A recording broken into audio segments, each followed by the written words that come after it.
You were listening to a Nerd Room podcast, a member of the Star Wars Commonwealth Podcast Network. Be sure to check out more from the Star Wars Commonwealth on the web at starwarscommonwealth.com and take your first steps into a larger world.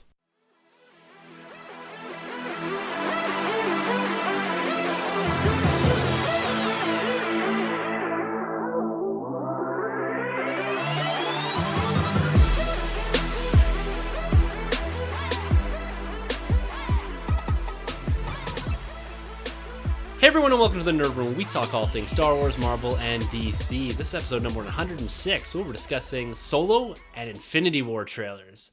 I'm one of your hosts, Tim. I'm Troy. And I'm Sunjay.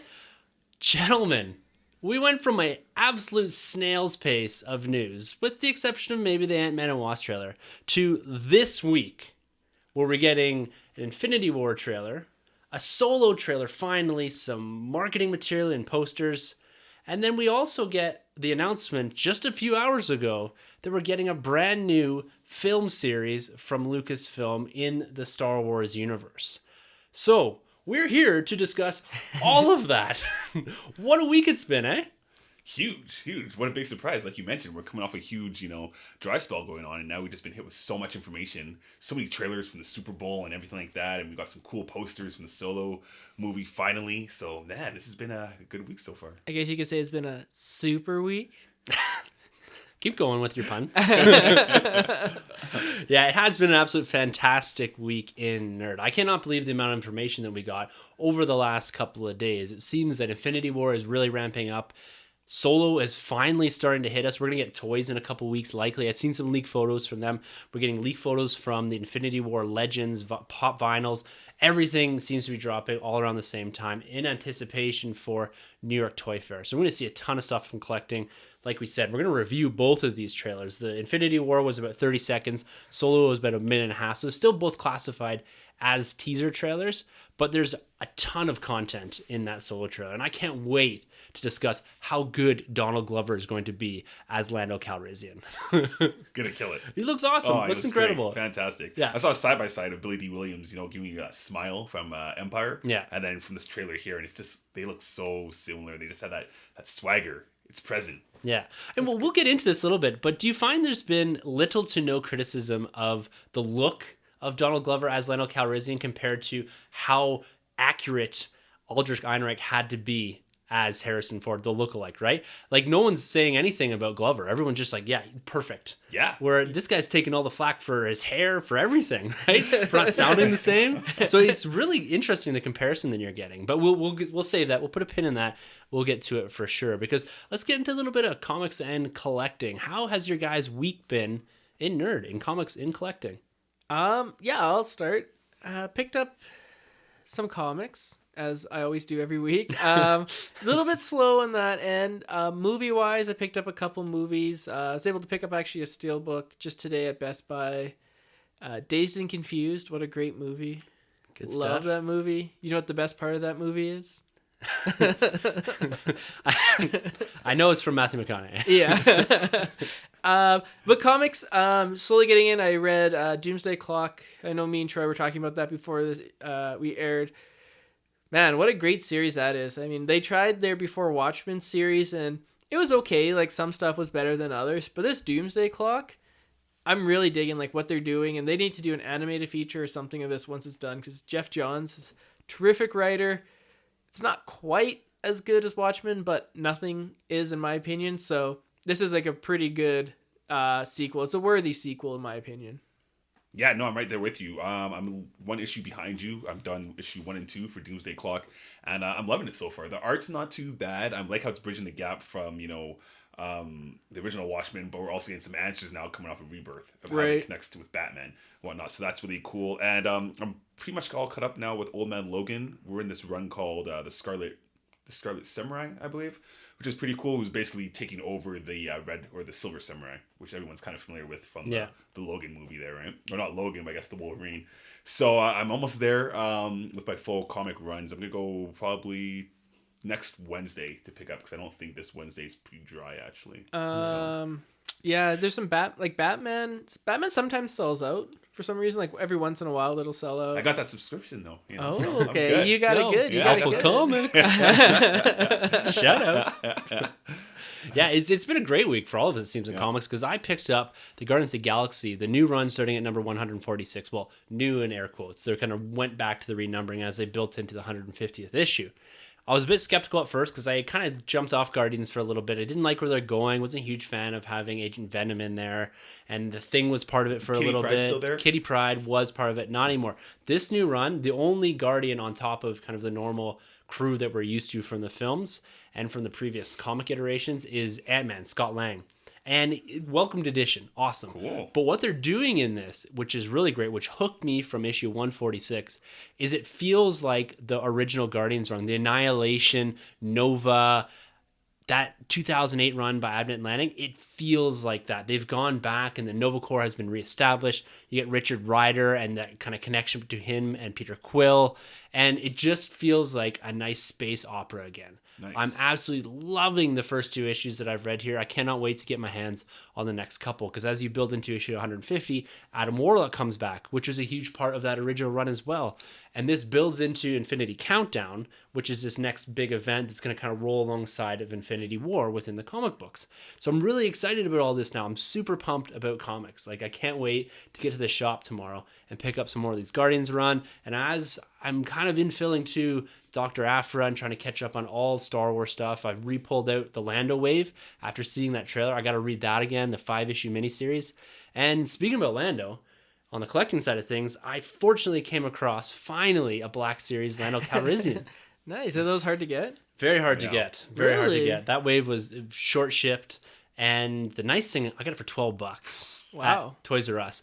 Walked in, he was just swinging from the peg, yanked him off, also grabbed the DJ, and I was holding them side by side. I got two scoundrels here. Which one do I want? Of course, I went with Lando Calrissian.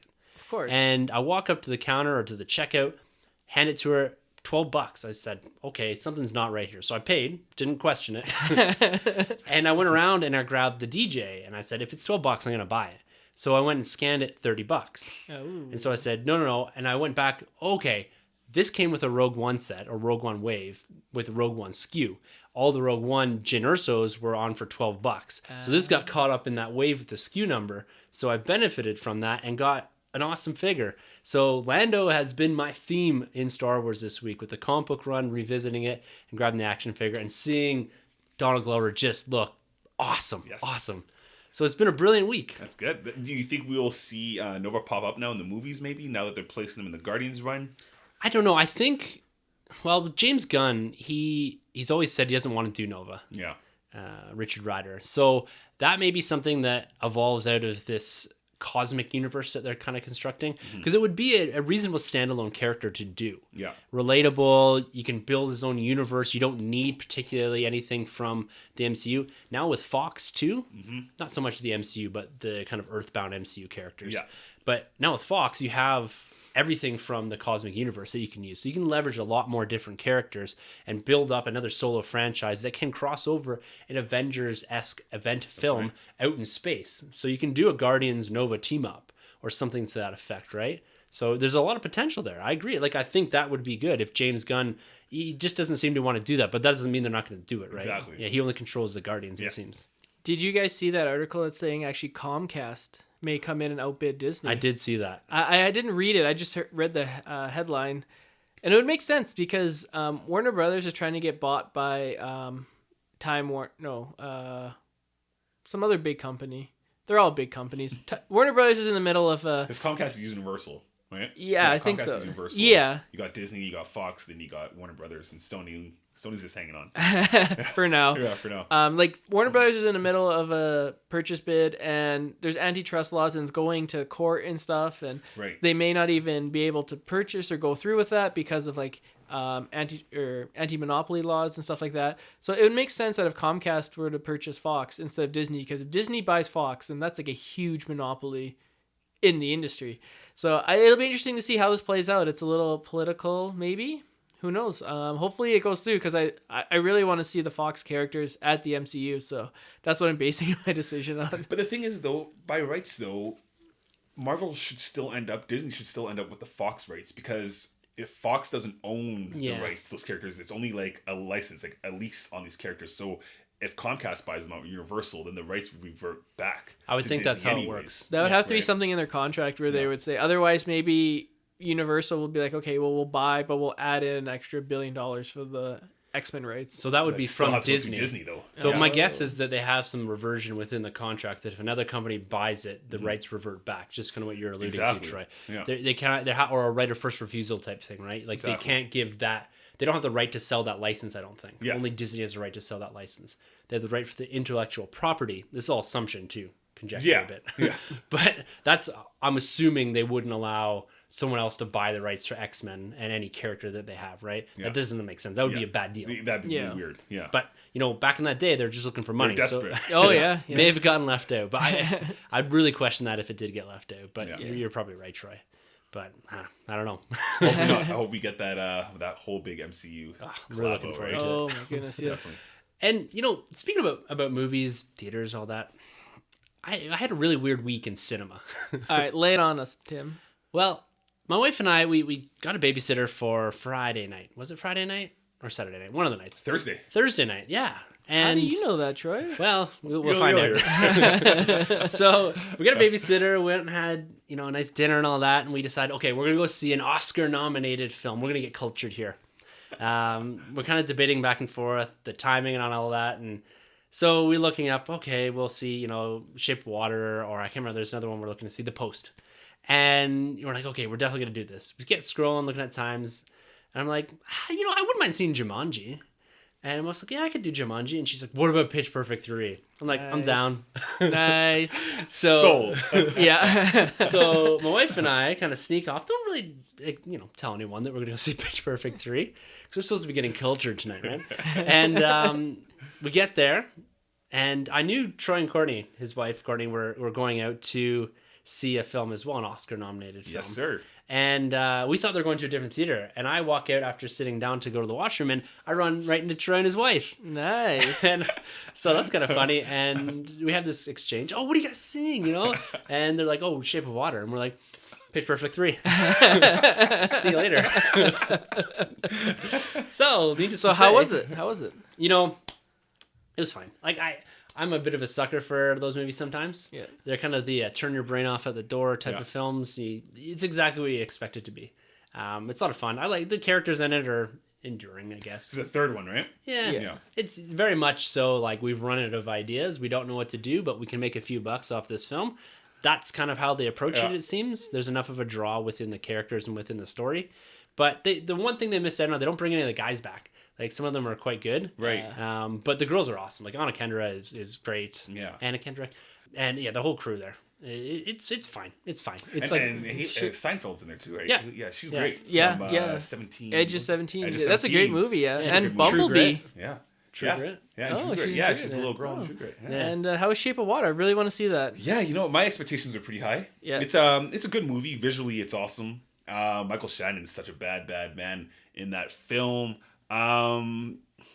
You know what? The third act is kind of weak for me. You can kind of see everything unfolding right in front of you. Yeah. It got a little predictable towards the end there, but either way, I mean, I think you gotta go check out this film. It's pretty cool.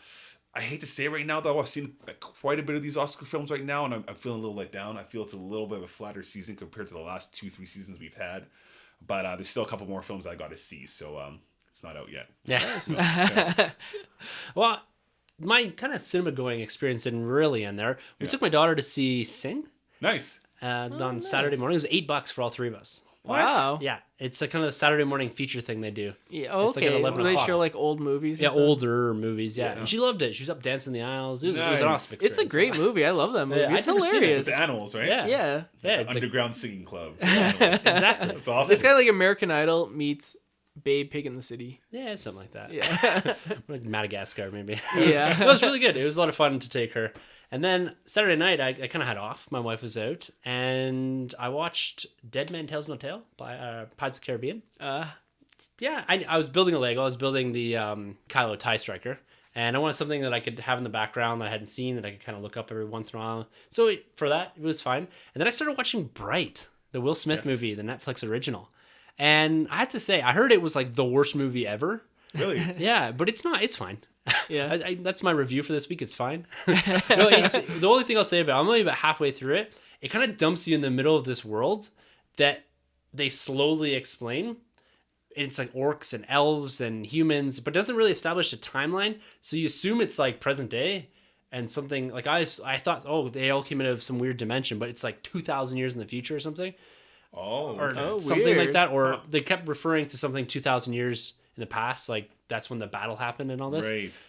Kind of an interesting concept. I'm going to finish it. Will Smith's good in it. Yeah. I got to check it out because I'm a big fan of the writer, Max Landis. And you remember him from American Alien. He did a 6-issue run for Superman. American Alien is his different take, a different origin on Superman. And he also wrote Chronicle, which is one of my all-time favorites with Michael B. And so I definitely got to check out Bright because I am a big fan of that writer. You know who directed it? David Ayer. Ayer. Yeah, my boy. Yeah, I did see that, yeah. He's a good director when he goes away from the DC universe. Is he? I think he's a better music director than he is. I don't know. Have you seen Fury? Music video director. Have you seen Fury? Fury's good. Fury's great, actually. Brad Pitt and Shia LaBeouf. Yeah. John Bernthal. Yeah. Oh, yeah. He nails the role. That's right. We were talking about this not too long ago, how he's like in a film, he's always good. Yeah. He seems to be in these like weird supporting roles. That's right. He always nails it. Yeah. All right, I gotta give it back to you then. All right, David Ayer's all right. Training Day? He did Training Day? Is wicked. Oh, that's Oscar winning, isn't it? Yeah. There you go. See, that's what I wanted out of a Suicide Squad movie. Right? What the hell? Well, that's probably what DC originally thought, too. I think that's what they were going to have until, as you said, they directed the music video known as Suicide Squad. Yeah.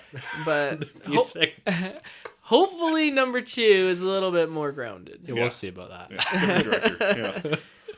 Now, as we're on kind of this collecting thread a little bit here, we've seen a lot of leaks of toys, and we always get this leading into New York Toy Fair, which is in a couple weeks. And a couple that I want to talk about here. One, the Infinity War figures. Now, we've seen them full sculpts, in package, everything. And I tell you, they look pretty good. This is a line I'll definitely be jumping into. This is one of 8 waves that are going to be dropping in 2018. Just for Infinity War? No, sorry. Marvel Legends. I should clarify that. Yeah. Okay. So Black Panther, there's a Spider-Man wave with a lizard Build-A-Figure. There's an X-Men wave for the first time in a long time. There's an X-Men wave? I didn't see that with an Apocalypse Build-A-Figure. That's no right. They way. teased that at the last one, right? Because Apocalypse is the Build-A-Figure. Yeah. Damn it, how many figures are there? Probably 6 or 7 or 8. Probably 6. Troy, you buy 3. With those Mattel toys. Yeah. Hop over here to You Hasbro. buy 3, I buy 3, and you just give me the Build-A-Figures. And you buy a couple too. That's not how this works. There's also 2 Infinity War waves, one which we're going to talk about here in a second, 2 Deadpool waves, and a Venom wave. Like for the movie? They've only released 2-3 figures, and they all look comic book. So they've done this in the past where it may change a little now that I don't know, that maybe the relationship's a bit better with Sony, but usually they'll do like a comic-based wave that relates to a film, a Marvel film that isn't under the Disney or under the Marvel Studios banner, just to kind of hit on that. So they're making money off of that film that they put no money into. Yeah. So there's a Venom and a Carnage figure that was released, I believe. So if it is the movie one, we might see some of the movie figures. Like Amazing Spider-Man 2, for instance, we got like the Amazing Spider-Man 2 Sony film and then figure, and then we got Electro, like the Jamie Foxx Electro, and then they threw in like Superior Spider-Man from the comics. Yeah. And, like a couple other comic characters. Gotcha. Yeah. And that's what we're kind of seeing with this first Marvel Legends wave and Infinity War. And we've talked about this before quite a bit in the past about these case packs, how they're packing the figures, doing 3 or 4 comic-based figures and 3 or 4 movie-based figures. And they've done the same thing with Infinity War, which is a big question mark for me, because why would they do this when they have like 60 characters in a film, but yet they're still putting figures in like Songbird, Taskmaster, and King Cobra in this wave? And this is alongside of Iron Spider, Captain America, Proxima Midnight from the film, and Iron Man from the film. So we've got 4 characters there, along with the Thanos Build-A-Figure, which looks incredible. It is the full movie sculpt, no armor. He's very purple. He's got the Infinity Gauntlet on with full of gems, and it looks awesome. So this has always been the problem with the Legends, is now I have to buy Taskmaster, Songbird, and King Cobra at $24 to $28 a pop to get the Thanos arm, leg, and whatever, right? I'm not interested in those figures. I just want the MCU figures. Why they didn't do what they had done with Civil War was release an entire Civil War wave eventually to get the Build-A-Figure for Ant-Man. They need to do this for Thanos. Everyone's going to want this Build-A-Figure, but it's funny because it's not like they have like a million King Cobras kicking around. Like, they've made this figure for a reason, right?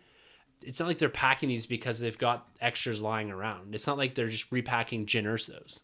Yeah, You know what I mean? I've never understood this, and this is what's kind of leaned me off of the Marvel Legends, is like you have this arsenal of characters and the full licensing too for all these characters, and yet you sprinkle in these like C-listers that nobody wants, right? But it has Thanos' head or Thanos' hand or arms, like, so you have to get these characters. But I'm like, this is the MCU now. Like the MCU, it's huge. You know, you don't have to rely on the comic book material anymore to sell this movie or these figures. So just give us the whole proper, you mentioned what, 67, 63 different characters Yeah. in the MCU Infinity War movie. So just give us 6 of those figures. Yeah. Has there even been a Black Widow figure? And Yeah. that's what I was mentioning to Tim. Give us the blonde-haired or white-haired Black Widow. Like, Yeah. I'd love to get that figure. Right? Yeah. There has been in the Winter Soldier wave, there was a head swap Black Widow that did Avengers and Winter Soldier. Yeah. And what's coming out, the new one's coming out now with the bike. That's like Yeah. coming out like within the month or so. Oh, Yeah. okay. Well, all of these should be hitting shelves very, very Yeah. soon. Like we're seeing the Black Panther stuff already lingering. And, you know, we've had a bit of issues with Legends here on the podcast for the last 6 months or so. I feel like that has percolated, not from us, but just general fandom. Because now more so than ever, we're seeing Legends just lining the shelves. Yeah. You can get anyone from that Black Panther wave. You can get anyone from the second wave of Guardians figures. Whether it's EB Games, Toys R Us, Walmart, they're all lingering on the shelves. They're all Yeah. peg warming. And I can't really put my finger on it because that Black Panther wave is good. But even me, myself, I said I'm out until Yeah. Infinity War. So it tells me that I'm not the only one feeling it that way. You're not the only one feeling that Yeah. way. That there seems to be an issue with the Legends. Now, whether it's we just want MCU characters or we want particular characters, because this line, even Infinity War, is very reminiscent of previous, like Civil War, Avengers Age of Ultron, where you have Cap, Spider-Man now in place of probably Hulk or yeah, something like exactly. that, and Iron Man. So you're getting your staples, which I'm happy with, but they're still not branching out really beyond things. And some of that maybe we just got a Black Panther wave, so we're not going to repack a Black Panther. We just got Yeah. a Thor Ragnarok wave, which is essentially the same figure. Right. So I can repack that. So I can understand that. But there's a ton of characters in here, like even going into Thanos' Black Order, that we may never have an opportunity to get. This is the time to put them out.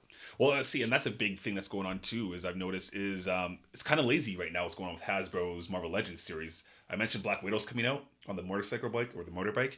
She has the exact same head sculpt that we just got released of a Mary Jane deluxe figure with Spider-Man. If you What? look at Mary Jane, it's the exact same face except they took off the freckles. So like that's lazy. man, So I that's know a lot bad. of people in the community of the Marvel Legends stuff is pretty frustrated with stuff Yeah. like that. And the female characters, there's some lack of articulation. They're not getting like the proper articulation that the males are getting in the hips, especially.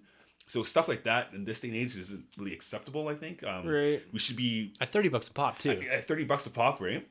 So I think they need to step the game up a little bit more. So whereas I feel like Hasbro for the Black Series stuff, though, they keep evolving. They keep giving us more and more for these figures. We're getting more bang for the buck. Whereas the Marvel Legends has kind of been like a letdown with some of these figures. Do you guys remember growing up as kids, like how awesome the figures were for like the Spider-Man animated and the X-Men animated series and the Batman animated series? Oh yeah. Like you remember where you could just go to like any store and they would have them. Like you go to the Bay, you go to Sears, you go to like Walmart. Every store had them. Now it's like it's like different. It's like a different climate. It's just it's You know, crazy. I had an easy time finding Batman figures. Yeah. But as a kid, I was always going to Phoenix Comics here Yeah. to get like my Iron Man with the Iron Man suit in the suitcase from the animated Oh, series, yeah? or the Venom where you squeeze his legs and his arms would move. Oh, yeah, I had stuff that like one. that. Spider-Man, I think- Specialty shop type. yeah, things, especially shop. Chameleon, you had the head swaps to, they couldn't switch his whole costume, but Yeah. you get the idea that he's a chameleon, But things have changed quite a Yeah, bit. like I remember like Spider-Man and X-Men, I'd have no problem. But if you go like off those two for Marvel, like Iron Man or Yeah. Cap, like it was tough. But was the collecting world the same as it is now? Like, did you have like these 6-inch lines are aimed directly at us? Yes. Right. Like they're not meant for kids. Like you go and the 3 3/4 inch stuff, you can find all kinds of it. Yeah. Like you can still find all kinds of DC stuff too. So it's not like there's any lacking in that scale. That's the scale aimed more at children. The low articulation, lower price point, $7 to $9. There's lots of those on the shelves. There's even kind of, if you go into Superstore, actually, there's a value line of 6-inch figures Wow. that are just Star Wars, that are just 5 POA 6-inch Generic. figures. Like, Right. there's nothing big about them. But it's funny because I wonder if it's the same. It's just our perception of things are different because they now have collector focus lines, and maybe collecting just wasn't the way. Like a lot of people into cards and stuff like. Yeah. I don't know if cards it's and all that stuff. I don't know. Yeah. Like Star Wars collecting has always been big, right? Yeah. In the action figures, but Power of the Force was everywhere, like stacked deep, right? Even into Episode 1. And you've seen a lot of that pulled back more recently in place of the 6-inch. Yeah. So I don't know if it's just evolved a bit, or if our perception as a child that we weren't going to the stores once, twice a week to look for action figures, right? Speak for yourself. We would be lucky, or I would be lucky to get there once every couple months. Yeah. As a kid. And so maybe some of that, I don't know. Maybe we're always going around film releases. It's kind of hard to say. I don't know if it's really any different. It's probably better because you now have online too. Yeah. Yeah, that's true. I guess I was just basically drawn more towards like the movies, like the Batman movies. Oh, the they Tim had so Burton's many good movies figures. comes out, you get the car, Yeah. Batman, you get all that Definitely. kind of stuff. But I wasn't chasing necessarily the Batman animated series toys all the time. Oh, okay. I know. I guess it's just different for everybody. But then I was chasing the Toy Biz Spider-Man stuff, right? So, Yeah. Now, just quickly heading back on these legends, the Cap figure. We've kind of criticized a bit about how they've been packed, but overall the figures look great. That's the best one in my opinion. But the cap, it looks awesome. The head sculpt's brand new. Got this rugged looking cap. The sleeves are rolled up. Yeah, much darker suit, different buck. But the big thing that people were freaking out about over the weekend was the shield that was in or packed in there with the figure, with the Legends figure. Why are they freaking out? Because it's not his shield. We know from Civil War that he wasn't going to have that shield. You've had two trailers already. Yeah, and a lot of us were expecting, or at least I was partially, him getting even maybe the laser shield or something like that, right? Yeah. But it looks like he's got a Wakandan shield, which fits with the story. And it's funny because this drops, and not a day or two later, you get this Infinity War trailer, which explains most of it, right? It's a Wakandan shield. Yeah. He's going to get back the round shield. Yeah. Tony's gonna give it back to him at some point within the next two films. So don't worry about it. I think it's cool he's gonna be using something different. And there it's on the gauntlets, which it's funny because I don't know if they CG'd that in the trailer. And we'll talk about this when we get to the trailer, but the first trailer, I don't remember them looking as big as it does seem. It looks pretty small. Yeah, they looked a lot smaller, but it looks like I don't know if they've done the same way they did with Thor and the eye patch, Yeah, where they Spider-Man, photoshopped it out in the trailer and they just changed it so that reveal wasn't there until they were ready for it. Yeah. You know what? I don't really like the shield, but it's not because of like spoilers or anything. Like, oh my god, like there's a new shield. I'm with you though. I wanted like the laser shield. I think that thing's so cool. I thought that's I where want they're that, and Wakanda is so like technically advanced. So I'd want to see like the laser shield. I think it makes more sense. When I saw the gauntlets, Yeah. that's why I thought for sure this has something like the technology would be a bit comic book-esque, right? Yeah. But I thought for sure that's what was popping out of those gauntlets. Yeah, but you know what? The shield is kind of reminiscent to your run. You're one of the writers. I the am Secret Ghost Empire. Rider. Yeah. The Secret Empire. Well, How it has the claw kind of spear. Yeah, the point on it, and point, like that kind of shot out, and that. But it's even kind of reminiscent of the original Captain America shield, right, Exactly. from 45 and from the first Avenger. Yeah. It's got that same shape to it, right? Right. So they tried to do something a little different. They could have easily made it a round vibranium, like it literally is a round vibranium shield, right? Yeah. Like that's what it's made out of. So this is clearly a very similar thing. It probably won't fly the same way. No. It looks more like it's for maybe actually shielding himself or punching. Yeah. Or for the Falcon to like shoot Oh, off. that'd be cool. Do you think he's gonna go by the name Nomad in the film? I don't think directly nomad. I think it's going to be heavily implied that he's nomadic. He has no country type thing. Right. That's what it's going to be. So it's not going to be like, hey, my new name is Nomad. Like he may say, don't call me Cap, just call me Steve. Yeah. Yeah. And I think that they'll go down that reference road. Not so much explicitly saying that this you're now called. Yeah. Someone give this man a cape. Terrible. All right, guys. Well, we've had the pleasure in the past few weeks of getting a couple listener questions, and our dude, Grabs Granite, is back at it again. Now, he sent this in last week, but because Sunjay wasn't here, we decided to shove it to this episode, because this is a great question, and something I think all three of us should take a punt at here. And if you remember last week, or 2 weeks ago, he talked about heroes and what we liked about origin stories. This time, he's going to the dark side of things, as he refers to it here. We're talking about villains. So I'm going to read his question here. Tim, Troy, and Sunjay, hello again. Sunjay said, keep the questions coming, so here you go. This time around, I'll jump from the light side to the dark side. I want to know about villains. A relatable bad guy makes a story so much better. I recall watching the opening scene to the X-Men movie, and before my eyes, Magneto became Eric Leshner. Or was it the other way around? He was no longer just a foe to the X-Men, but a well-thought-out individual who had reasons behind his actions besides just being evil. Who are some of your favorite villains? Who are some of the bad guys that have motivations besides the lust for power or greed? Even more challenging, can you find a trait in some of the big baddies that you admire? Thanks in advance, your friend, in brackets, depending on your mother's name, Grabs. Martha. Martha is all our mom's name. That's hilarious. That's amazing. Awesome question, Grabs. Appreciate you throwing it back to us. And I'm going to throw this around the table. This is going to be a little bit of a hard one because when we're talking about relating more to traits in a bad guy, that's a little harder than the altruistic Captain America. Yeah. But I think one thing here, you hit the nail on the head, Grabs. When you're talking about a villain that has to have motivations that just aren't being evil. And for me, it's always about a villain who thinks that they're right in what they're doing. That makes a villain really well thought out and developed. And I think the big one, you hit it here, is Magneto. Absolutely. Like, especially from the film universe, this is a character that's been focused on quite heavily in the X-Men universe in recent films. And it's going back to his origins within the Holocaust, within World War II. Like, he is angry at humanity for the atrocities that they committed. And this is what motivates him to hating humanity. Like, that is a very well developed character in the films. And I'm trying to think off the top of my head here. You know, I always go to my boy Thanos, but he is literally evil for the sake of being evil, right? Yeah. He has no real exact motivations. And you look kind of in the films to begin with here, what we've gotten in the MCU. Ultron, again, not really solidly motivated. We talked a couple weeks ago in Iron Man 3 retrospective about Mandarin A or Mandarin. Mandarin B. the ill motivations there. So I have to probably go to Loki. Oh, You know, he's probably the most well-developed villain in the MCU film universe.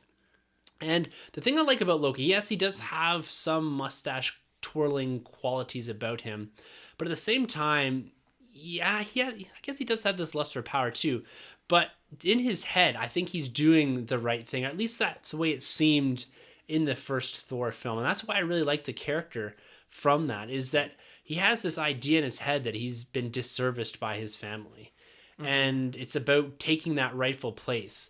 Overall, I guess it is a lust for power, but just the way he's developed over the subsequent films as being someone that kind of teeters on the edge of being good and bad, not so much an anti-hero, but having at least a fuzzy line between good and evil. You look back at Ragnarok, he kind of walks that fine line too. And that's what I really like about that character is that he has the ability to pull you in and kind of cheer for him for a little bit. And then he does something, you're like, okay, he's back to being the villain. And then he walks back over that line. What about Wilson Fisk from the Daredevil universe? Wilson Fisk is great. He's really good in that world, but I feel like Wilson Fisk in the comics is motivated. His motivations are handled better than they are in the Netflix verse. We could see it more established later on. We only really did get one season of him. But if I'm going MCU, I mean, you mentioned Loki, and Loki's obviously the number one. But I gotta go back to Homecoming's Vulture. Yeah. I love what Michael Keaton did with that character because he's the everyday man up until the events of, well, just after the events of the attack on New York. You know, and you can kind of back him up with what he's doing. You know, he's making a living game by what he does, and then here you have Iron Man come down who causes all this trouble and profits off of it, and then takes away from this guy's career. So you know, right away I could back this guy up with what he was going through. I really like that character a lot. Did he do anything for his family? Like, who would really want Spider-Man dating their daughter? I mean, Captain Stacy obviously didn't want Spider-Man dating his daughter, right? He came back as Ghost Dad in the sequel. Don't date my daughter. Okay. Oh, I'm gonna go take her out. And kill her. And then they both die. Both Stacys die, right? So just awful, Spider-Man. Come on. So yeah, for the MCU, I'm gonna go with my boy Vulture. Love what he did. All right. Well, I'm gonna go comic book. Actually, I'm gonna go animated series. Oh shoot. My man, the best villain I think in Batman's lore, besides the Joker, because it's the Joker, Mr. Freeze. Oh yes. His motivations. His wife is dying. She has an incurable disease, so he freezes her in order to find a cure for her. I mean, who can't relate to that? I mean, Mr. Freeze come on, everything he does, he's not motivated by greed, by money. He's motivated by the love of his life, who he's trying to find a cure for. So I mean, Batman and Robin didn't really handle it very well in the film at all. Terrible casting. I think Arnold should have played Bane, but that's a side part.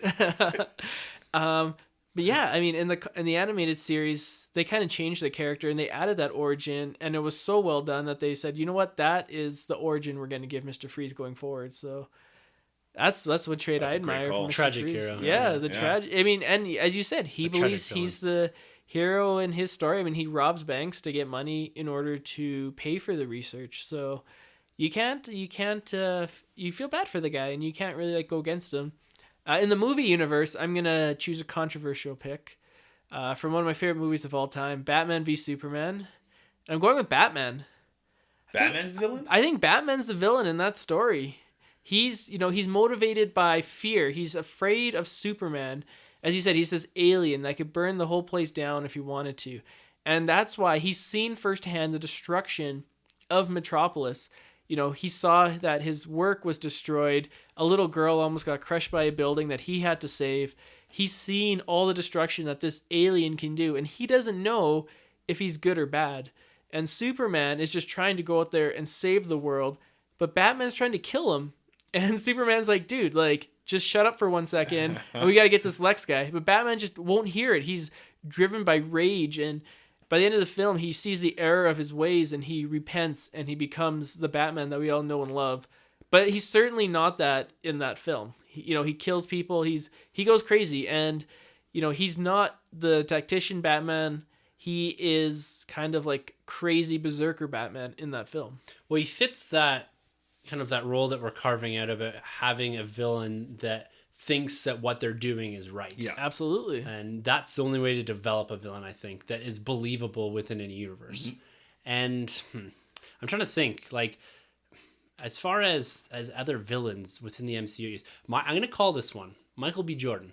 Eric Killmonger. Oh, you see this movie already or what? I've not seen the movie. Spoiler alert.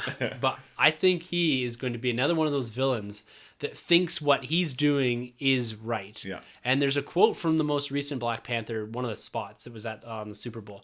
And it's been kind of part of the whole sequence of him talking at one point about he wants to burn it all down. Yeah. And then they ask him, what do you want? And he says, I want the throne. Right. I love that line, which makes me think that Michael B. Jordan's Eric Killmonger is going to be one of these villains that we're trying to pick out here. Right. Because they are hard to come by in film, right? Yeah. Sure. Because you don't usually have the time to develop a villain on that level. Magneto's been developed over 7 films. Yeah. Mm-hmm. Right? Loki's been developed over, 4 or 5 films now. Yeah. But he hit it right off the bat, the first film, though. Yeah, he did. Right? He did. That's true. But I think Michael B. Jordan, I think this is going to be another one of those villains that you're going to think, well, I really don't know if he's right or wrong. Right. That's what you want to be questioning through the whole film. Is he actually right in doing this? Right. This may be one of the first MCU villains, outside of maybe the Vulture, that you actually feel that way about. So maybe I'm going to switch mine. I'm going to film I've yet to see. Yeah. Because it's harder in the MCU, and that's one of the pitfalls, it seems, within the MCU itself, is that you sometimes, or maybe more commonly than not, have ill-motivated villains. Yeah. That are just evil for the sake of being evil. Oh, I just thought of another one. Enchantress's brother. Oh boy. Well, he was motivated. His motivations were well laid out. He had reason to shoot stuff out of his hand and keep people hostage. And his sister was the dancing that was keeping everything going. So come and get your car washed. No, I'll bring it back to a real villain, the best villain of all time. I don't know how I didn't even say this. Darth Vader. Yeah. Darth Vader of all time is the best tragic hero, tragic villain. This kid came up from an upbringing of being a slave to now bringing order into the galaxy, which is what he always wanted to do, and that's what he thought was right. In Revenge of the Sith, him and Obi-Wan are going at it, obviously at the Battle of Mustafar, and Obi-Wan says, you're meant to bring balance to the Force, and Anakin says, from my point of view, the Jedi are bad, at this point. And this is so interesting because up until now, we've always saw the Jedi as good. But then if you go back and dissect the prequels, you can see the Jedi aren't necessarily bad, but they were doing some things pretty backwards. They're flawed. Right? Yeah. But that comes up in The Last Jedi too, right? Yes. Like yes, the you hubris called of, it all out. Yeah, the hubris of the Jedi. Yeah. And so it's a nice callback actually to Revenge of the Sith and the motivations that drove Anakin to thinking that he was right. Yeah. Some of that was driven by his love and passion for Padme, Yeah. sorry. And who had an awesome rap battle defending the prequels on SNL this past weekend. Oh, really? Oh, yeah? Yeah, it's hilarious. Really? Check it out. Yeah, go to the Okay. SNL website and check it out. check it out. It's quite vulgar, but just a caution there. But you're right. He is truly a tragic hero and a tragic villain Yes. that gets redeemed at the end of the story. So he does, in fact, bring balance to the Force eventually by killing the Emperor. But I think you're right there. You know, when we're looking at the comic book world, there are a few prime examples, and I'm really racking my brain right now within the comic books itself to find a villain that fits that bill. But I think at the end of the day, it has to be Vader. Like he has to stand as probably one of the best and most well developed villain, especially when you're going into the comic book now, the Vader comic book, the new recent run. It's really pushing on that Lords of the Sith. Yes. And then now you're into, you know, the original trilogy and all the material surrounding this character.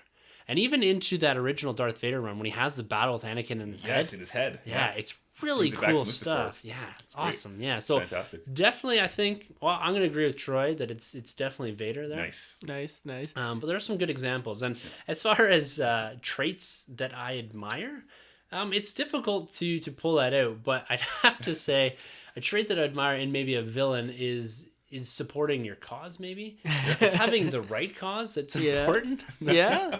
You know, not so much, you know, genocide, killing little kids or anything like that.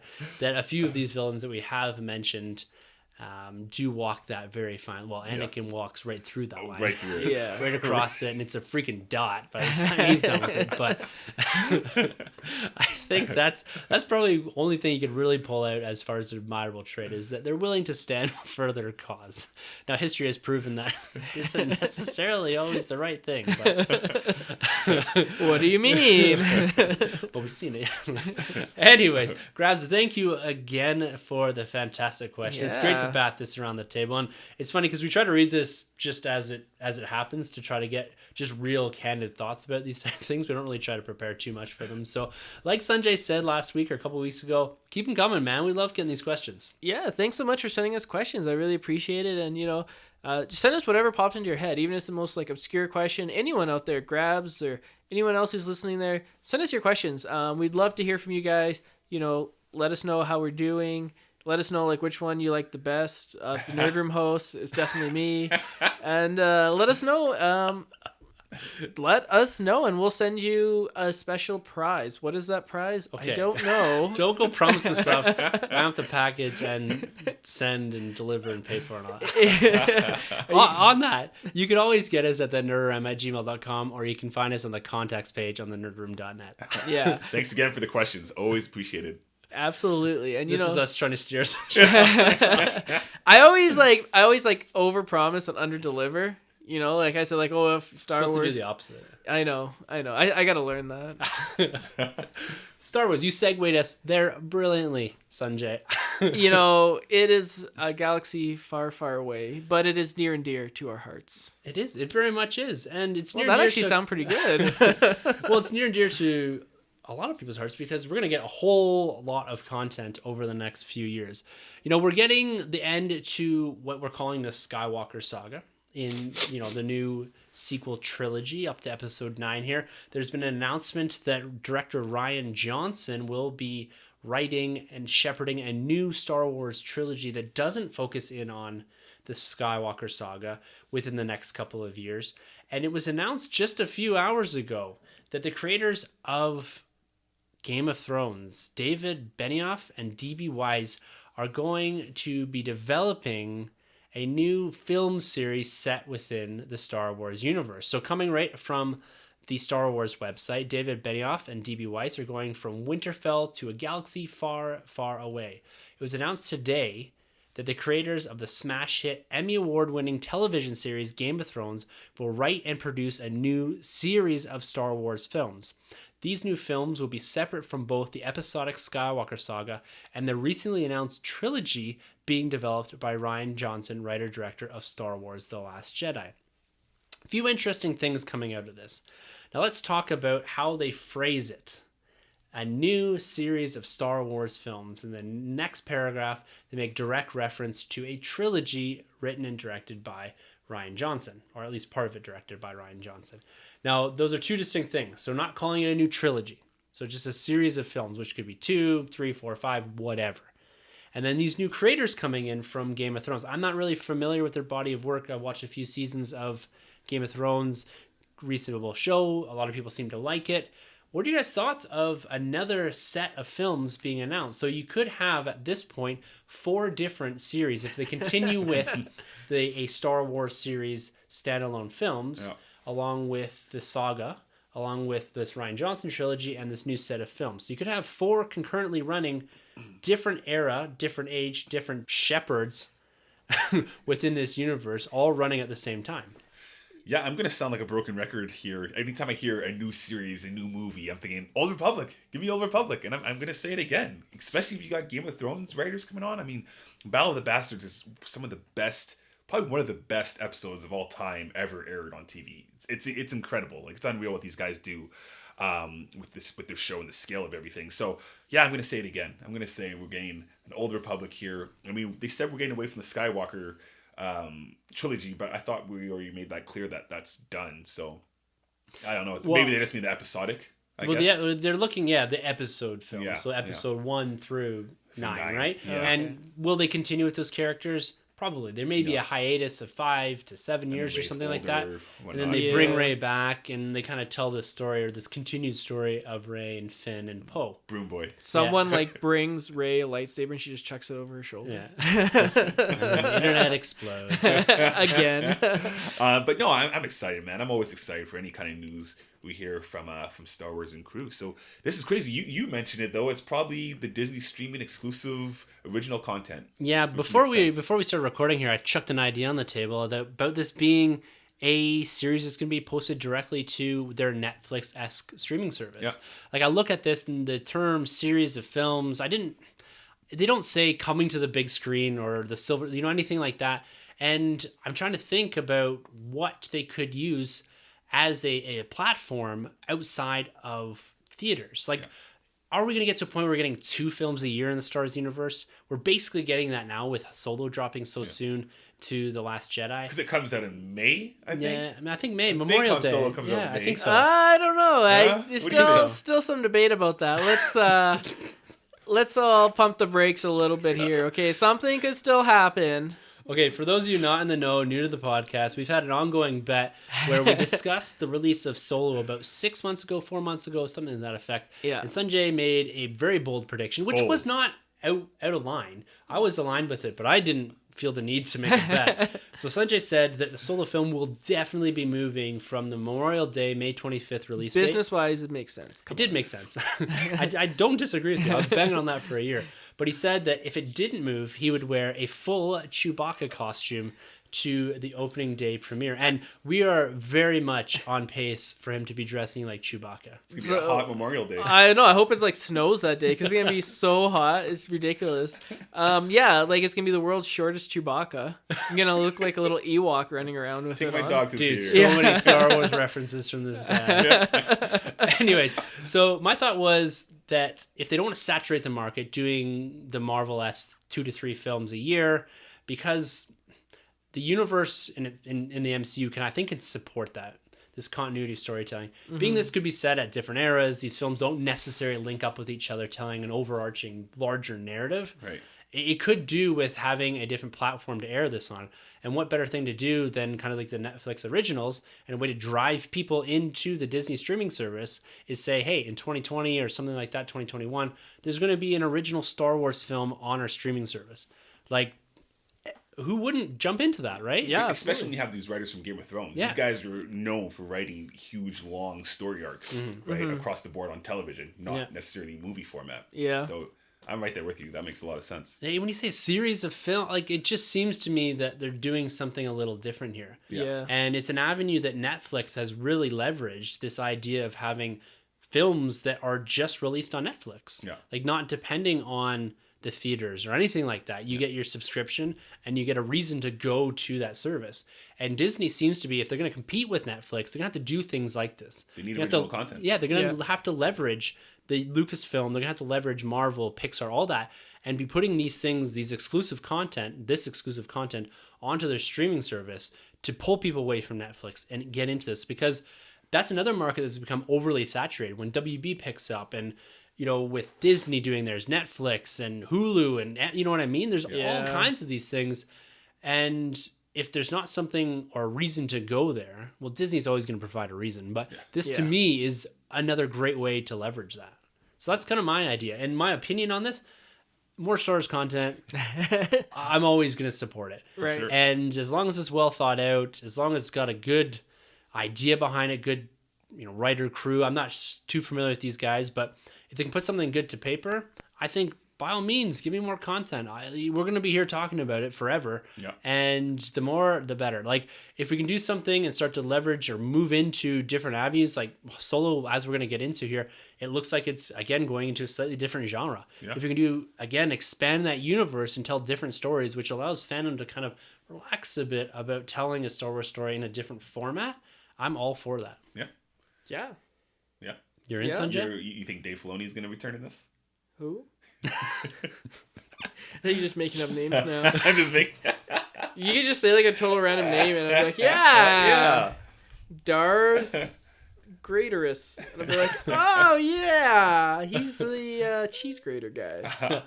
Yeah, no, I'm in. The one thing is, I will caution. It happened with DC is like they just like said like we're doing this, and then like these films never happened, and then fans were like, what the hell? Like you promised us this. I hope they're like far along in development where these actually occur. But if this is just like, okay, we've signed on these guys, hold off until you get something where it's concrete, because things can change so quickly nowadays. So hopefully they're far along in their development that, we'll find out more information in the coming months, as opposed to it just like fading away into obscurity, like Gotham City Sirens or the many other movies that are never going to get made. Only DC does that stuff. I would think that either they came with a pitch or they went to them and said, pitch us something. Yeah. Type thing. Like, what if Star Wars said that to you? They're like, you guys, pitch us your idea for a Star Wars movie. Like, would you quit your job? And I'd drop everything. Literally. Yeah. What if it was on your honeymoon? I would drop everything. If you're listening to this, Troy's wife. Dude, she would drop it. Yeah. That's commitment and support. No, that's fantastic news. I'm super happy about something, again, different. That's what I'm looking forward to. We've seen how the MCU's developed and really expanded how they make films, what genres they leverage to make films. I want Star Wars to do more of that. So bringing in different directors, bringing in different writers, and having a structure where they're allowed to play a little bit in and not have to be within the confines of the episodic Skywalker story. I think that's really great. And I think they're going to do a lot of good things. Again, I'm hoping these guys are great. The Lucasfilm hasn't been fantastic about keeping around writer-directors, so hopefully these guys last long enough to actually put something to paper and then again to film. But I'm encouraged by it all. Lucasfilm, again, in Kathy I trust. Yeah. All right, guys. Well, the reason we have assembled here tonight, outside of all this other news that we've just discussed, is to talk about two huge movie trailers. Now, over this past weekend was Super Bowl. Did you guys check out the game? Absolutely. Yeah. What'd you think of Justin Timberlake? I like the second half. I'm a big Prince guy, so when you brought out Prince, from Purple Rain and did "I'd Die for You," I was like, "Oh man, like you're killing it right now." Yeah, Purple Rain is like one of the top 5 musicals of all time. Yeah, it's just so good. That's great. It was in Minnesota, and Eagles won. They dethroned the evil empire known as the Patriots. Oh, I feel for Brady. Yeah, I feel so bad for Evans. That's his team, Patriots. What about Bradley Cooper, Rocket Raccoon? Yeah. Sure. Well, I guess we know on the pecking order where Rocket Raccoon and Captain America are for you. Yeah, you should have gathered that. As he's wearing a Captain America t-shirt. My boy. No, it was a fun game. I don't watch football or anything like that with any sort of passion or anything. But I do enjoy watching the whole spectacle of it all. And really, for me, it's the commercials and the trailers, of course. We knew Disney was dropping a few things which relate to Lucasfilm in Han Solo teaser, as well as Marvel Studios and a short spot for Black Panther, as well as Infinity War. Now, I've got this thing from ComScore here, and they tally up using kind of YouTube and Facebook and social conversations who won the trailer game when it comes to the Super Bowl. All right, before you tell me, let's guess. You already know? I know, yes. Okay, so Troy, who won for you? Oh, Solo. I'll go Infinity War. Okay, now I'm just going to quickly run down the films that did have trailers and their spots. So this new film, Red Sparrow from Fox, had a pregame trailer.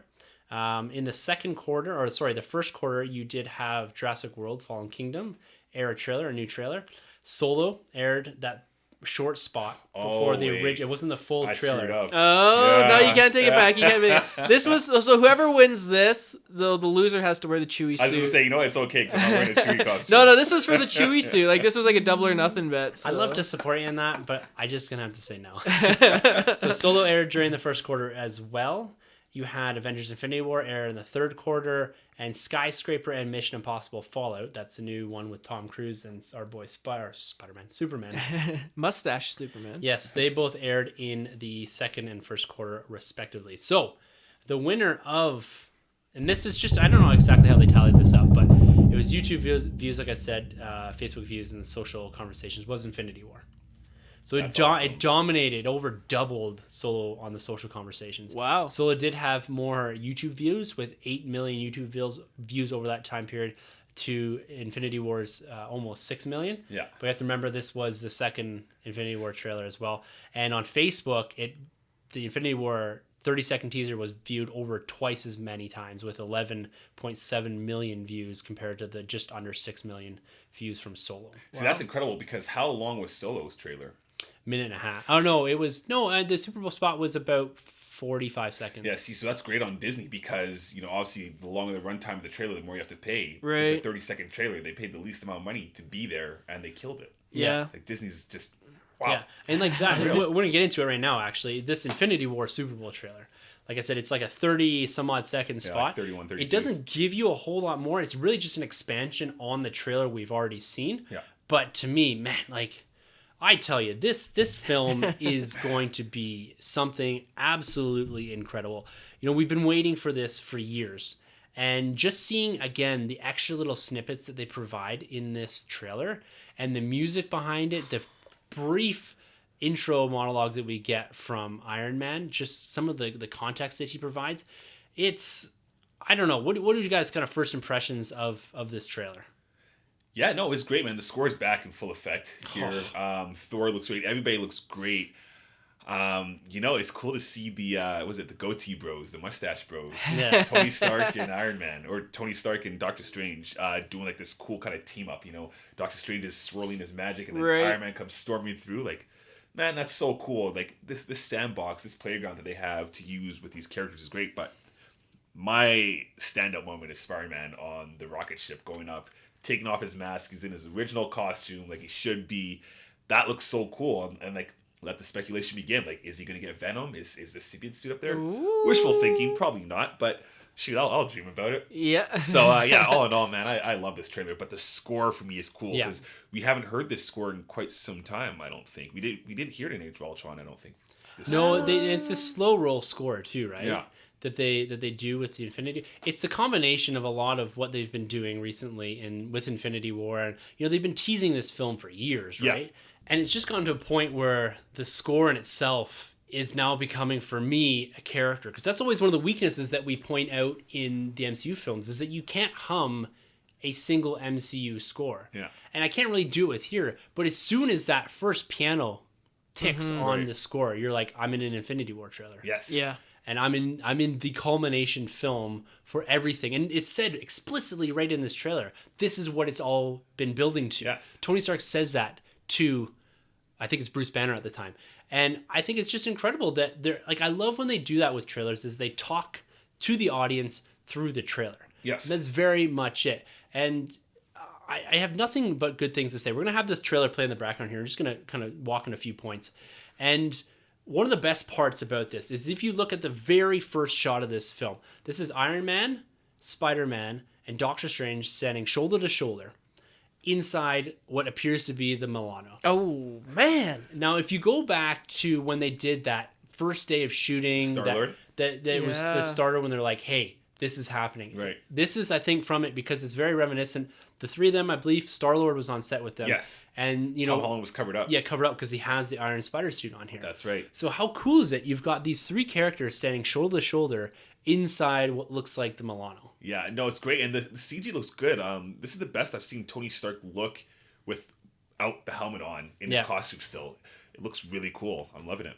Do you think it's because that they've now gone down the road of not the extremist, the next step, the bleeding edge armor? Yes, the where bleeding edge, it's- but still acts as an extremist, like the way it appears on him. Yeah. which I really like because it's funny when you go back to the Iron Man 3 retrospective series that we talked about. I always wished it was acting more extremist as opposed to like connecting to him. Yeah. and it looks like they're doing it here. Yeah, So no, I'm pleased. now with the form-fitting suit and Yeah. not being this big bulky thing. Yeah. Do you think that's why it looks better? I think so. Yeah. Yeah, definitely. It's very close. Now, Yeah.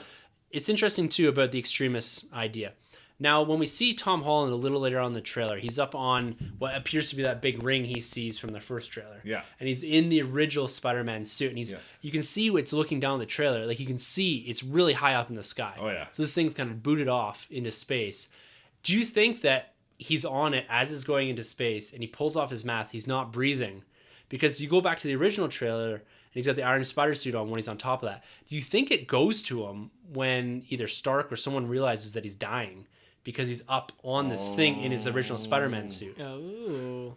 So how would it go to him? Kind of Like like, an how ext- Iron Man's did, like in in Iron Man 3. Like it just kind of flies to him. And That'd it kind be of interesting. That'd be cool. kind of cool because Homecoming he refuses the suit. He doesn't Yeah. want it. So that would kind of make sense in order to save his life that they activate Iron Man or Iron Spider and it goes to him. Yeah. Yeah, and then the scene here with the Guardians walking off the Milano. Is that Thor behind Yeah, so Gamora? yeah, it looks like it. Thor is with the Guardians. I here. recognize that bicep Yeah. anywhere. It's like this must be the first time that Star-Lord's coming onto Earth since he left in 1988 or whatever. Yeah. Wow, yeah, I guess And so. just that interaction that we're getting here, and I don't know, like Tony Stark, like Robert Downey Jr., he's nailed it every time. Every time, man. but time. this one, it seems like a special performance. Yeah. You know, it seems Maybe a like send-off. That's exactly it. It feels like this is Ooh. maybe the beginning of the end for Tony Stark. Like, if a character is going to die, I know we're going to talk about this for the next coming months. Oh, yeah. But right now, my money is on Stark. Tony Stark. Yeah. No Like, way. I No think way. so. I'm gonna make another ridiculous bet. You don't think so? No, he's the cash cow, man. He's like, Is the he guy- though? I wouldn't Oh, say so yeah. anymore. Not necessarily, man. You got Spider-Man, you got Cap. You don't Yeah, need Iron Man anymore. But Black he's Panther, Iron Man Thor. movies still make more money than all the other ones.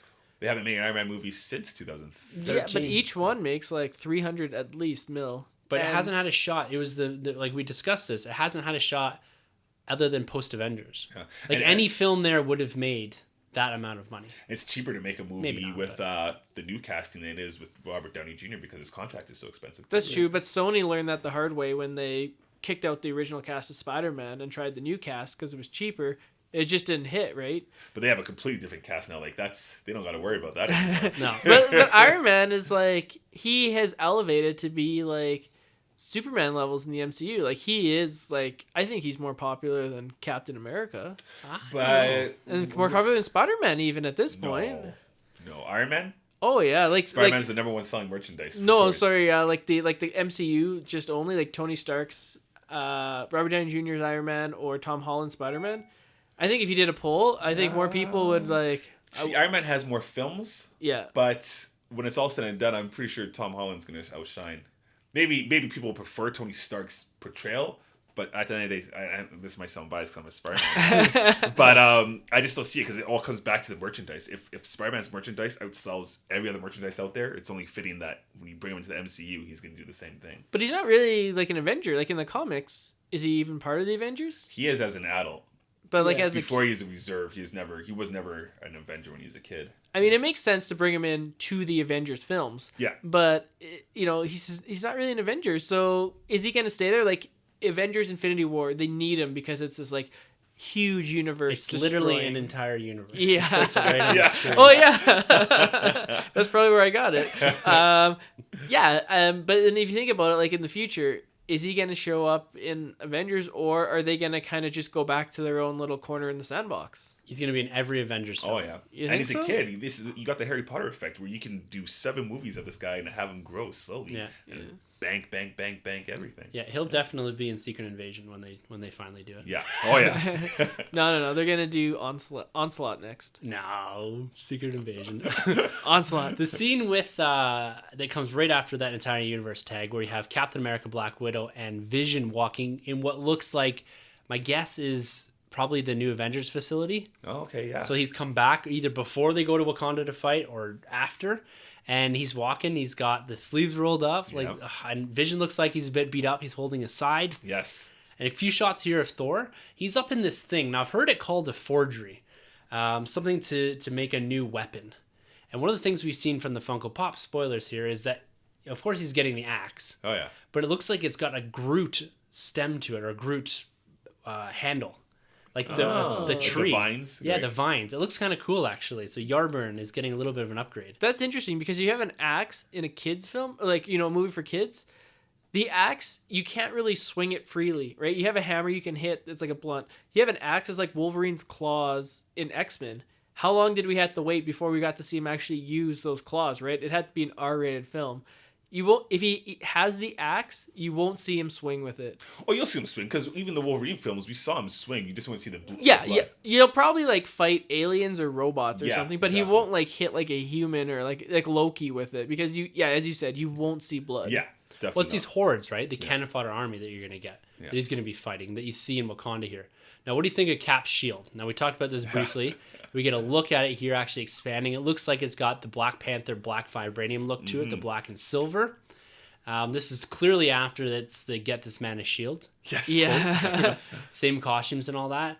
What are your thoughts? Do you like it? Do you like the look of it?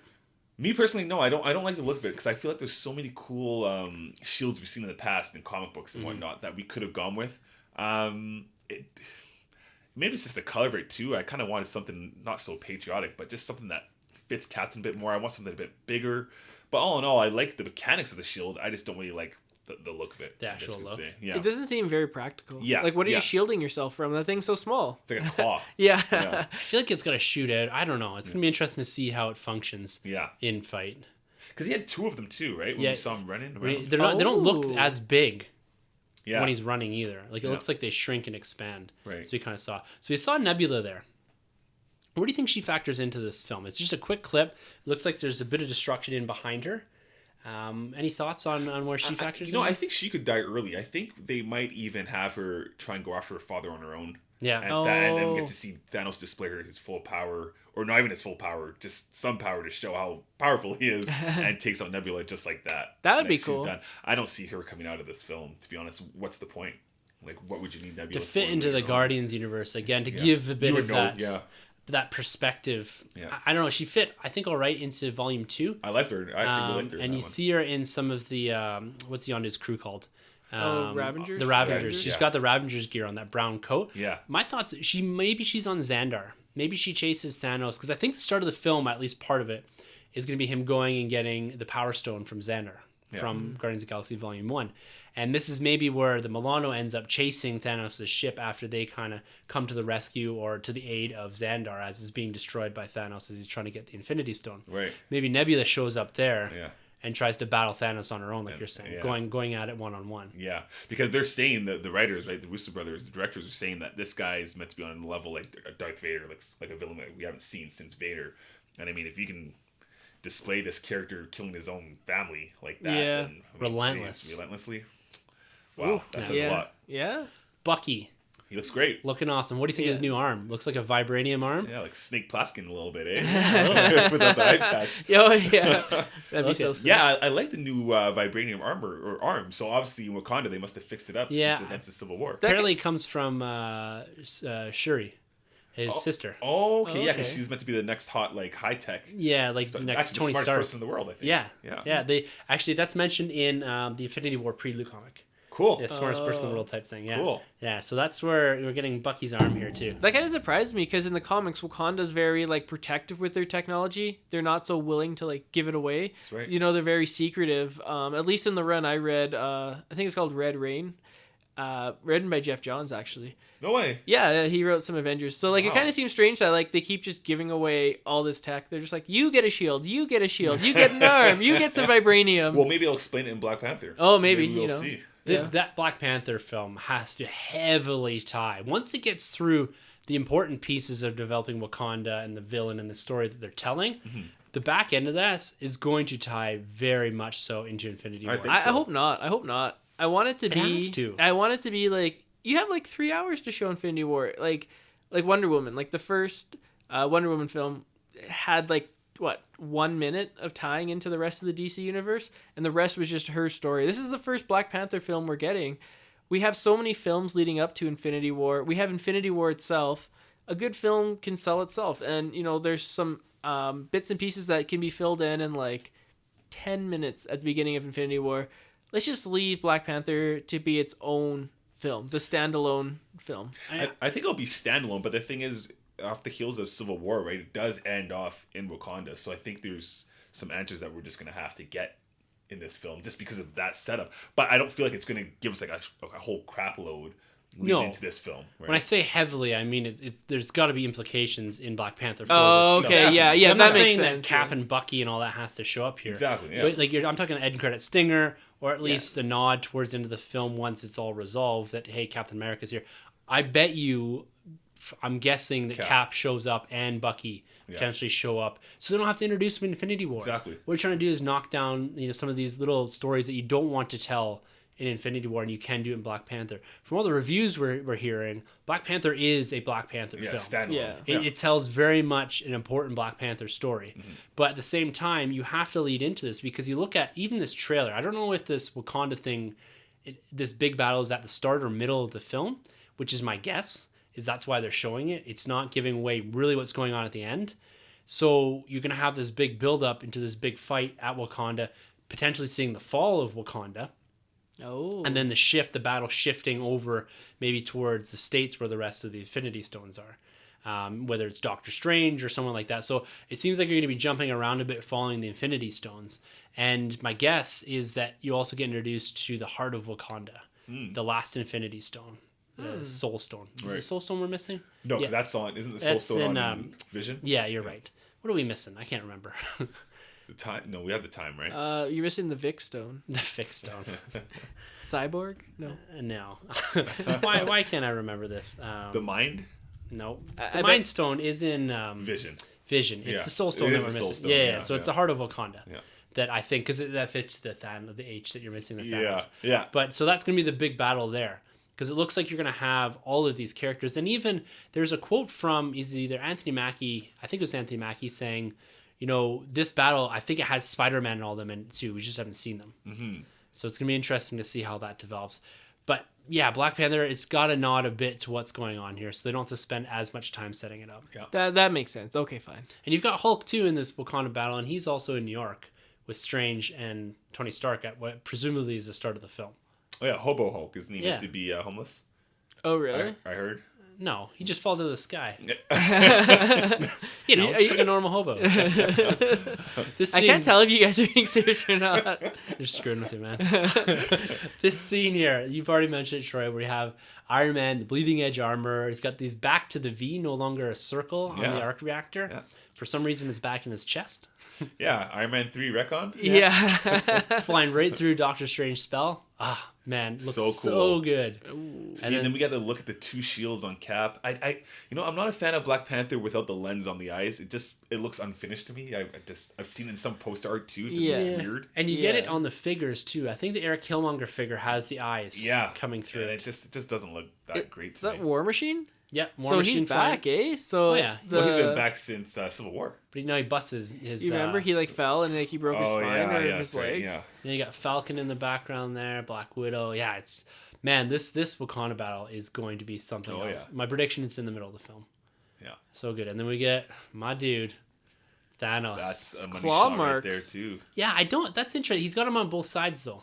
Oh, does he? Oh, You I'm can thinking Black Panther maybe. I'm thinking so too. Can you see on both sides? I don't know if that's just his face. Or Wolverine. No, I'm just kidding. yeah, Wolverine's. Get some small claws. Can you imagine if that was like how it happened? You'd be like, oh my god. Here's Wolverine. So, guys, there it is. That's the Infinity War teaser, 31 seconds long. Final thoughts.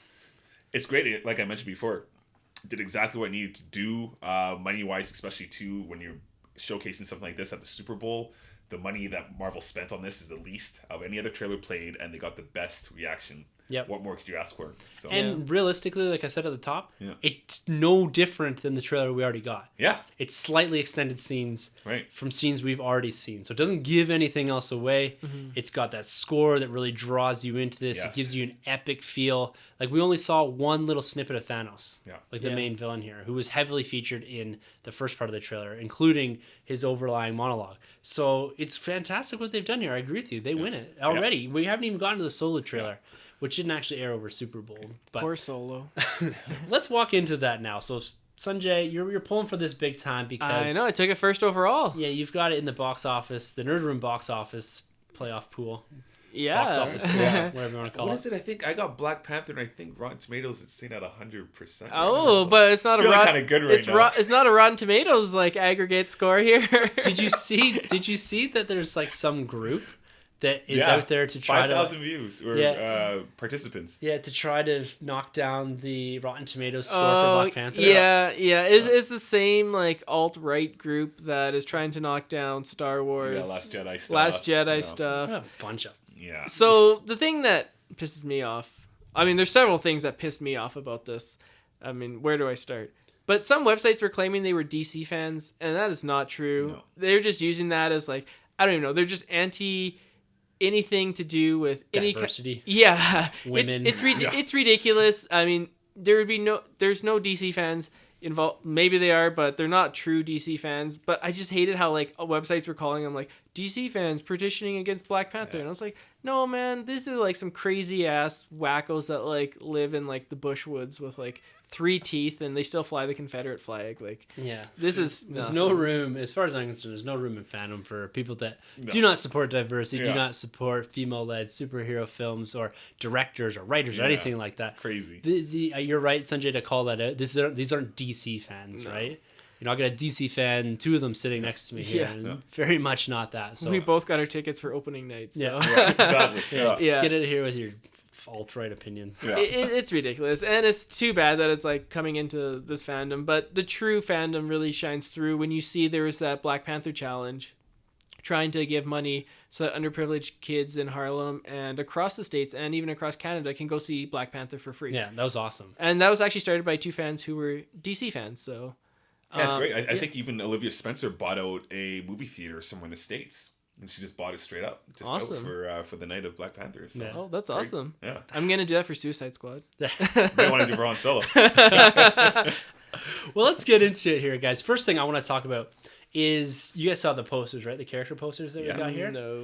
Sanjay, you can see them right here on my screen. What do we have here? So we've got 4 new character posters, and we've got Solo, Chewie, Lando, and Kira. Yeah. Sounds Now- like chocolate bars. I'll take the Chewy. I'll take the Solo. Hey, you're not wrong. Now, these really diverge from our typical Star Wars posters. We don't have kind of the, head swapping in. In the past, we've seen just the face with like the lightsaber. So these give you a feel and a vibe that I think the trailer does. These look like Western wanted posters. Yeah. And they kind of got a different feel to them, a different vibe, which this movie really feels like it's going in a different direction. It's, again, another step removed. We looked at Rogue One, the first time we're not featuring a Skywalker saga story. Now, you're talking about this, a character we're familiar with, but it seems to be leveraging a bit more of this idea of stepping into slightly different genre. I'm getting a real Western vibe from a lot of this. Mm-hmm. And Mark, I listened to his TSW Daily, and he pulled the words right out of my mouth. It feels like Serenity, Firefly. Oh yeah. Oh. Yeah. Very much- Josh Whedon. Yeah, Joss Whedon, yeah. So it's like this space Western type thing, like almost your train robbery heist type of film. Like I'm getting a lot of that from this. Yeah. So what do you guys think of these posters? The posters are dope. Yeah. I love them, but I gotta say, man, my eyes just go to Lando. Lando. Yeah. Like this movie, they might just have to change the name card to Lando, a Star Wars story, because Donald Glover's just killing it right now, man. And he's not even giving us a line, really. Nothing. Just the look of this character, the sweat. We'll get into it, but jeez, But I want that poster. The teaser was him just in that fur coat laughing. The fur coat was just yeah. wicked. Like, what? Yeah, in this poster, it is so... Like, the way they're depicting Lando here, he's got a yellow shirt, the big pop collar cape, a scarf, this big belt. Yeah. It looks and he pulls it off. awesome. Like it works. You know, there's some characters and there's some outfits that you use from the era of the original trilogy, right? That you just can't quite transcend back into the film right now. Right. But you throw it on Donald Glover and he just does it. He has like that Bruno Mars effect where you can put that guy in anything and he just makes it work. Yeah. And man, I'm excited for this film now. You heard it first here. I'm excited for this film. Nice, nice. nice. I haven't really been on the train for Han Solo, but I'll say the trailer works for me right now. Yeah. Okay. Yeah. So are we gonna give our thoughts, or are we gonna go through it? We'll step through it here. And, Okay. I guess how this was released. So we got the tease a couple days before that something was coming, like a 45-second spot, I think, during the Super Bowl to tease it. Full trailer, minute and a half or so, minute and 44 seconds actually, on Good Morning America on Monday morning. So that dropped. The teaser was awesome. I really liked it. Pulled me in, gave you an idea of what was going on. And then we got the full trailer, which is just really an expansion on that teaser. There's a few extra scenes in the teaser, I believe. Yeah. But the first thing they really teased in both the teaser and in this teaser trailer is the idea of Han Solo's backstory. Yep. Now, they're really kind of weighing in towards the original Legends backstory where he was in the Empire as the an Academy. in the Academy, and he gets basically tossed out. Now he says here it's because he had his own mind and all that. I think it's cool that they're going back and revisiting parts of Legend that were really well received. Like we've got a lot of that in Rebels. We're starting to see them pull stuff back into Han and telling that backstory. Yeah, no, it makes a lot of sense. Yeah, you mentioned it in Rebels. You know, they brought back Thrawn from Legends, and we've seen some other things like Malachor, you know, as well. Yeah, Malachor? Yeah, we've seen Malachor come back in Rebels 2, and they're doing it again here with the whole academy that he's been booted out of. Right? Yeah. Or expelled, who knows? Yeah. He's been booted out of Starfleet. Well, you know, I gotta say, I get a little vibe of J.J. Abrams' Star Trek with Captain Kirk. Absolutely, I was gonna say that, Chris Pine. but I was afraid you guys were gonna kick me out of the podcast if I said that. So I was just like, tiptoeing around it. No, definitely not. You know, and I'll get back to that when we're done here, because we're gonna obviously dissect Solo, I'm sure, later on, Alden Air right here, right? Yeah, well, we got him kind of paused up here on the screen. He's in this first scene where we've seen some of this teased by Ron Howard about the almost American Graffiti-esque feel to maybe the start of the film, where he's clearly being chased by one of these range troopers. He's got Kira in the car. They look to probably be, my guess is that this is probably close to the start when they're a bit younger. Yeah. And they have some sort of youthful connection. He's kind of, drag racing through the streets or what have you. And he says, there's a quote in there that he's been, pulling jobs or whatever since he was 10 years old. So it looks like we're going to get a kind of a rush introduction to Han Solo here. Now, what are your thoughts? We see him a couple times. They really made an effort to hide his face in the teaser trailer, the one that aired during the Super Bowl. Yeah. What are your thoughts on the look of Aldrich Einreich? In this first clip we're seeing, and then as we go through it, we'll discuss a little bit more about his voice and how he delivers the Han Solo lines. Yeah, the look is working for me. I'm not 100% sold on the look, but it's working for me. It's a tough job, right? Because you got to see him as Solo and not Harrison Ford. But damn, is that ever tough to do? But we'll get into his voice, I guess, a little bit later, right? Yeah, definitely. This first chase sequence looks really cool, though. And awesome. What do you thought? There's no color whatsoever in this. Yeah. This looks like Rogue One, with the exception of Scarif.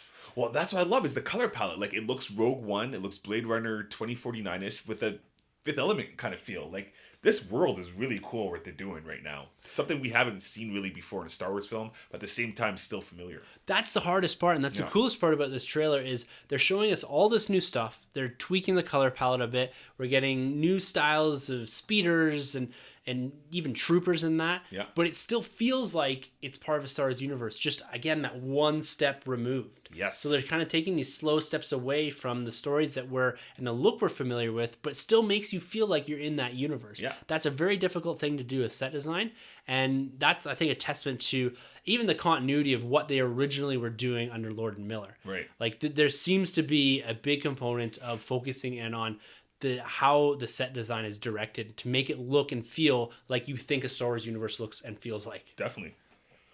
So this takes place when Darth Vader and them have already taken over the universe, or is there Yeah, Vader, the Imperials would already been Okay. well in effect at least. I'd say. At Oh, this definitely. point. Yeah, we're probably 10 years or so maybe after Revenge of the Sith, give or take. Yeah, we'd 10, have 12 to. years after. We'd have to, because when you go to Rebels season 1, we see Lando, and that Lando is definitely closer to Billy D. Williams than he is Donald Glover, and Rebels is what, 3 years? Yeah, 3-4 years. Yeah, so we're probably definitely at least, like you mentioned, 10 years. Yeah. After Yeah. episode 3. Yeah. Now we get a lot of shots of the Kessel Run Falcon, as it's referred to in the Lego set. Yeah. Man, that ship has gotten beat up in 5 to 7 years or whatever it's been. And we get a shot of the interior of this thing. It looks brand spanking new. Yeah. Yeah. What did he do to the inside of it? Well, it's fresh. That's what I want to ask you guys about, because I'm not the biggest ship expert when it comes to Star Wars stuff, but I do know, like, is the Millennium Falcon like style common? Because we definitely see at least the model in episode 3 when Anakin's landing. Yeah, that the ship in YT Coruscant. freighter series. Right. So was everybody thought that was the Falcon? Yeah. Well, as a Star Wars ship Yeah, expert please. as myself, I would say that the Falcon is modeled off of other ships, but while the design is common, the Falcon itself is special. Unique. Yeah. Yeah. Because I always thought like it would be kind of cool, and this is really stretching because I love Anakin and Vader and all that stuff. But when Anakin lands when he pilots that ship on Coruscant, like that's incredible that he could even do that. And if that somehow inspired Han Solo or somebody like saw that and was like, whoa, like Anakin is like the best pilot. He even uses like an Anakin kind of line. move? Well, that too, but even like I want to be the best pilot. Like Yeah. he has like that Anakin, dreaming to be the best. So if Han Solo happened to be on the Falcon during that time, wishful thinking. But I was just wondering, like, if it's official, was that the Falcon or not the Falcon? I don't think it's meant to be the actual Falcon. More of maybe a nod. That would be my guess. Right. But I Just think beat like up. that YT freighter type is probably fairly common. Yeah. I think what makes the Falcon unique is what Solo does to it, like modifies Mods it. it. And maybe that's why I just don't know how it goes from this crisp, brand new Lando looking ship, right? Lando's a bit higher class, right? Yeah. To what Han Solo has in A New Mix it Hope. up. Yeah. Like it looks like it's spent like 3 years underwater. Yeah, we get a nice shot of him on the outside of it looking at it. See, this is very Gareth Edwards like though, right? Like the scale of what they're doing here is just, it's Rogue One looking. Yeah, him looking up at the ship, at the Falcon, at the man. cockpit there. I love that. And you got Solo kind of walking around. It's, a lot of it, the Falcon plays such a huge character role in the saga films, even up into The Force Awakens, right? And it looks like it's going to play a similar character here, just a fresher, newer piece of it. Because you see him pining over that. It seems at least pining over the Falcon. Yeah. And being that he wins it, you see Lando piloting at one point here, and then Han piloting a little later with Chewie. And you do see the dice too, I believe, in this trailer. I think so. There's a little kind of nod to that as well. So no, sorry, it's not. They're on his speeder bike. Or the speeder so it's not on car the ship. that he's Okay. no, so it's not on the car yet. So it's a nice continuity piece through it all. And see, this is a pretty cool shot too here. Like we scope out a bit, we see Han, talking to Woody Harrelson. And again, this is when it feels Western like. Yeah. You get like that desert kind of breeze going on there. And man, I like a lot of the shots in this trailer. Yeah, I like here with Beckett, he says to Han at one point, "Hey kid." Yeah.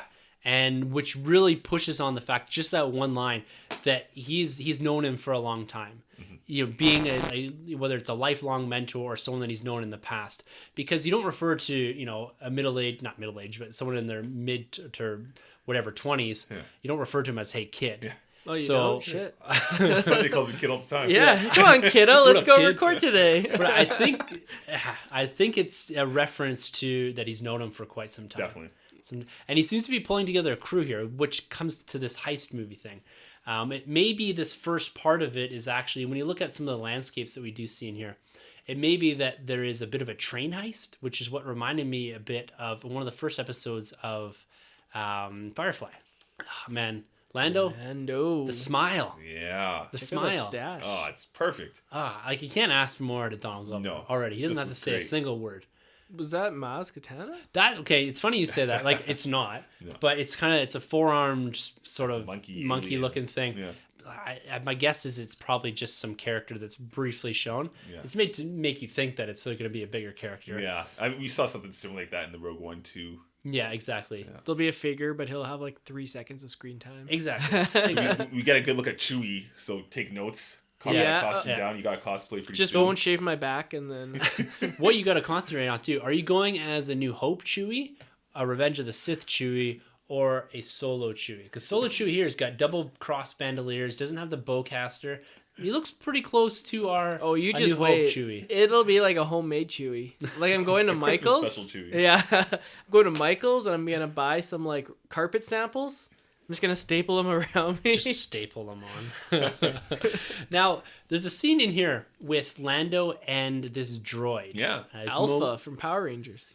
it's got a look on the head there. It kind of has a bit of the I think it's HK or KH. I think it's HK droid from the Old Republic. Okay, It kind of looks a little bit like that droid. Is an evil droid. So it'd be kind of cool if there's a callback to that. nice. Yeah. Well, this droid, its call sign is L337. Oh. So it's a motion capture played by it's an actress actually, Phoebe Waller-Bridge, I believe, is playing her. So it may have a little bit more of a feminine spin on it, which would be really Nice. cool. Something we haven't gotten before. Yeah. And I love this little kind of salute that they do to each other before Lando pilots off here in the Falcon. Looks right at home. Yeah, exactly. So it looks like they're going to be calling her. This is from I can't remember where I got this from, but it's going to be called Leet. Actually, is going to be the nickname that they're going to use. Cool. Yeah, kind of outdated gamer talk for elite. It looks like this is just from the quote I've got here. Cool. We saw another character. I can't remember the actress's name. Newton. Amelia Clark. Well, Amelia Clark's playing Kira. Kira. Right. Oh, the girl from Terminator Genesis, right? Yeah. That's where everyone knows her from. No, it's the actress playing that we thought maybe playing Santa Solo. That's right. Yeah. Yes, apparently she's playing a character named Val. Val. Maybe okay. more of an original character. Cool. Oh, I love that. Yeah. This year, him going at light speed. Hyperspace, eh? Oh man, this summer. What do you guys think? I know this is picky, but the title cards there, like the text that they're using, it's kind of glimmery gold. Does it work for you? This is really nitpicky. No, it doesn't. I prefer periwinkle over that gold. So I like them. Yeah. They again, they feel Star Wars. That's Yeah. great. We're getting a kind of a lot of this film too is about framing the universe. We're getting there's some Twi'leks in there that we saw. Yes. Oh, bring back the Twi'leks, right? Yeah. Ah, So Duh. great. Some Yeah. bar scenes. Yeah. Sunshine. bring back the I want to Twilight. go back to Ryloth, man. I want to see them. This is awesome. And we got Solo here at a standoff. Yeah. The Western. character that we saw in, I believe, the Lego sets. I can't remember the name. The mask character looks like kind of little Revan-esque. And it's not Yeah. anyone that has anything to do with the Force. I don't believe. Bounty hunters, eh? No, but No. it's definitely got. Well, maybe bounty hunters, or the other thing I was thinking about what this could be. Talking about like a MacGuffin in this film. What could everyone be chasing? One of my kind of theories here that have been running around in my head is that there's at least some sort of heist that they do at the start, whether it's a train heist or something like that, with this crew they've pulled together. Kira, Solo, Beckett, Chewie, maybe Lando, well, of course Lando. And maybe they do something at the start, and then there's something bigger that they're chasing that the Empire's got their hands on. My guess would be either there's a bounty or something like that out on a particular, we're going to call it a MacGuffin, that there's numerous different crews going after. So there's Beckett's crew, whatever maybe this crew is that they're facing off with here. And it's going to be kind of this like stagecoach robbery type. We got to get to this MacGuffin, but there's all sorts of different groups that are pining for this thing and kind of chasing it. So it's less about a particular villain and more about a competition to get something. Oh, Okay. I don't know. That's Cool. just kind of a bit of the vibe I'm getting from all of it. We see this cool figure here, with shooting up the place. Yeah, the hood on. And then the hood on and kind of a hat. I thought for a second that could be Cat Bane, which would have just been awesome. Really, really cool because it's such a quick, brief shot. But you go back to Rogue One, we saw this kind of emperor-looking guy, and he was pretty much a nobody. Yeah, I think my guess when I just saw the hooded character here, I bet you it's his Val character would be my guess. Oh, okay, cool. That's kind of what I'm seeing there a little bit. Right. Maybe not. I don't know. You see the hat there though, a little bit of the fedora. Yeah. I don't know. So this is where we get to some of the Han Solo voice stuff. We didn't really get much in the original Super Bowl spot, but we really get a lot of him talking at the end here. Yeah. What do you think of his delivery of the line here when he's talking to Kira about her saying, "I know who you really are," and he kind of says, "Well, what's that?" Yeah, smuggler. Yeah. Or scoundrel. Yeah. Maybe she'll Yeah. say. What are your thoughts on his delivery here? When I first saw his trailer, it was on my phone, and I wasn't buying it. I was like, oh shoot, like that's the delivery, that's the swag that he's carrying. But when I got home right away, I put on the big screen and I watched it, and this part actually works for me. I actually really like his delivery here. I like the smile that he gives. He gives a little bit of a nod. I really like this part, and then he gets serious. It's almost, to me, I get a lot more nerve off of that. Yeah. Like, please don't tell everyone who I really am. Yeah. Type thing. Yeah, but he's playful at first, but then he's after like, wait, no, really, please. Yeah. Don't tell him. You know, that is, and you know what? If the trailer ended there for me, I would have been cool with his delivery. Yeah. Yeah. Then it goes a bit further. Yeah. So we got this scene where he's being chased by what looks like a Star Destroyer. Looks awesome. Whether they're in a cloud or some sort of nebula. Yeah. He's got this weird TIE bomber that I'm not super familiar with. Looks like a kind of double-sided TIE bomber. And he's in the Falcon here. He's piloting. Chewbacca's in the co-pilot seat. Lando's in behind along with Kira. And there's a callback here to, I think, A New Hope in the tentacles? No, there's the tentacles a bit. But he does this cool move at spinning and knocking the TIE fighter. But the reference I'm talking about is when they're in the cell block. And he kind of is talking, everything's fine, just fine. Oh, you know what I mean? Yeah. That's what this feels like to me. Oh, yeah, that's right. He does do that. Yeah, because he delivers this line. Oh, yeah, he does. And then he gets them this big tentacle monster out in space or whatever. And we Yeah. see kind of this shiny new Falcon without the prongs on the front. And he's doing his thing. But is that where you had the issue with the delivery? Yeah, when he does the... Everything's fine. Yeah, that one didn't work for me.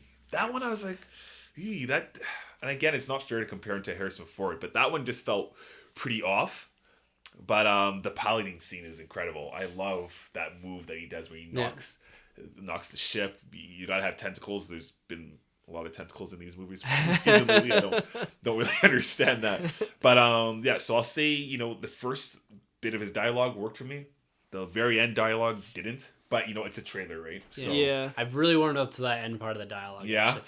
I'm getting a lot of this vibe of, we want to see him be that cocky, confident Han Solo we see in A New Hope. But I'm getting a little bit more of, he's still a bit unsure of himself, who he is, what he is, and his capabilities.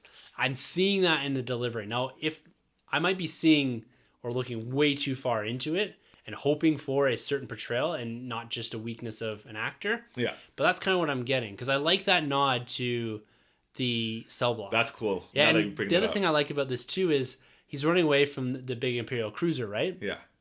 He makes reference to that in New Hope too. Like, I've outrun Imperial cruisers, not just the small ones, but the big Corellian cruisers. Yeah. So I like this whole trailer. Yeah. The trailer as a whole works for me very well. I'm sold by Lando. Obviously, I've been going on about throughout this whole podcast, but I'm still kind of on the fence with Aaron Wright. The thing I was going to say, and we brought up earlier, is the Captain Kirk, Right. played by Chris Pine. That works for me because for two things, it's meant to be a younger Captain Kirk, which we've never seen before, obviously, at that point. Right. But two, it's like the same Captain Kirk, but if things went differently. Yeah, so like, it gives the character a way to kind of expand and change and divert from the Captain Kirk that we know, but still has the spirit, which works for me, right? But here, because we've cast this character still pretty close in the age of Harrison Ford, at least they look pretty close to A New Hope's age, it's going to be pretty hard to always separate that. Whereas if they cast him, say, like a 22-year-old, then I would have been like, okay. I can feel like he's just not that Han Solo yet. But right now, when I'm watching it, it looks like we're like 4 years away from him being that Harrison Ford, if that, So, Yeah. But I just got to see the whole movie. It's definitely won me over. It did its job because I was there saying, we don't need this film. I'm not interested in a Han Solo film. This trailer came out, and I'm just like, wow, I'm in it. I'm digging it. Like, this is so cool. But you know what? I was fooled with Last Jedi. Like, I'm one of the guys that didn't like Last Jedi, Right. and I love that trailer. You know? So, hey, hopefully it works out. I mean, they don't tell a lot about the story in this. Like, I still don't know like what exactly we're speculating. What is this even going to be? Just got a lot of cool shots. Some cool dialogue. Shots of the Falcon. So, I'm excited. I do agree with you. Like, I definitely feel I getting that Captain Kirk vibe totally. Like, especially because he's like, he got kicked out of Starfleet, and then he was like the rebel. Yes. And I don't know like how maybe they are similar characters because I don't know a lot about each character, but the more you just dissect them, they kind of are very similar characters. So it's very interesting that no one's really made that connection until just now, because we're the smartest people in Star Wars and Star Trekdom.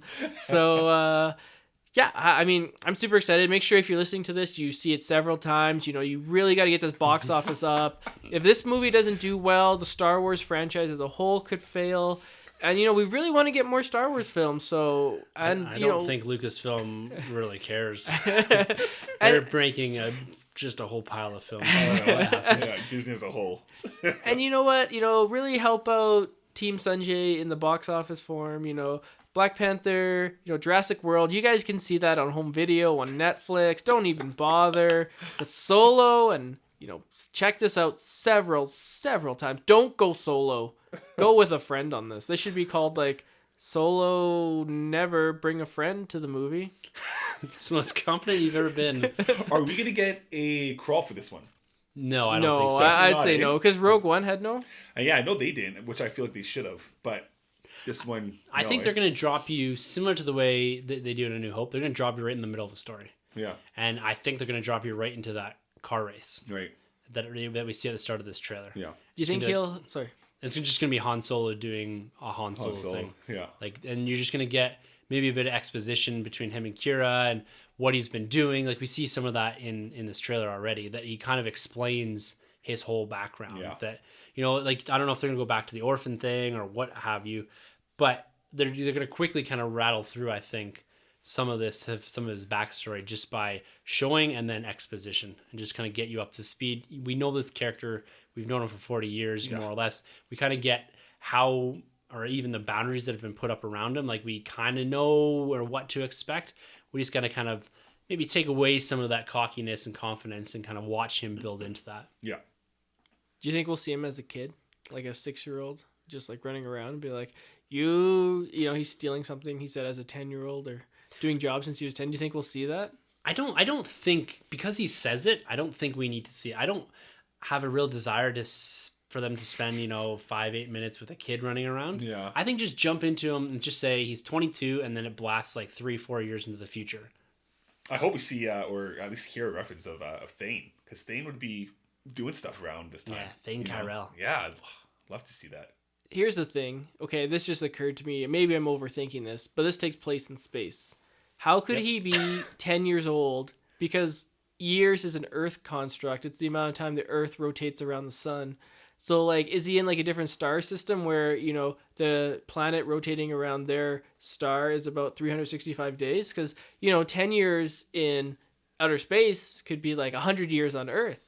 You're overthinking this. There's literally a tentacle monster out in space that has no air to breathe. Ask Ryan Johnson. Yeah. My guess was, I think they refer to it as like a standard cycle. So there's like a standardized, whether it's around Coruscant or whatever. So there'd be like a year on Coruscant is a year in your life, no matter where you are, what planet you're on.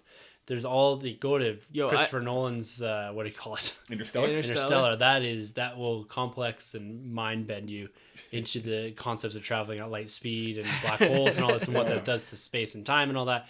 It's not what Star Wars Universe is about. No. It's about going at light speed and just pretending that none of that matters. It's about kicking ass and chewing bubblegum.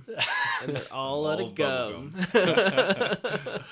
Well, to wrap this discussion up, I'm extremely excited for this film. Now, I'm super, super happy with what they're able to put to screen here. Like we always say, if you can't put a good 2-minute trailer together or a 1:40 trailer together, then there's something wrong with your film. At this point in time, there does not appear to be anything wrong with this film. Like we've mentioned, the color palette looks great. The theme, they've even worked in a bit of this main Star Wars theme. They've kind of tweaked it a little bit. At first, I was like, I don't really like this. After subsequent watches, I'm like, I'm digging it. I'm digging it now. I really liked it. Actually, that's something that stood out to me. Yeah. The most, Yeah. He looks good. I think everyone's looking good. But Lando, Donald Glover, is going to be the standout. He's going to steal the show on this. I'm thinking so. Yeah, people are already talking about that he's clearly the standout. And you got Glover, that smile. Like, that's all I needed. Yeah. That's all I wanted was him smiling. Yeah. We got it.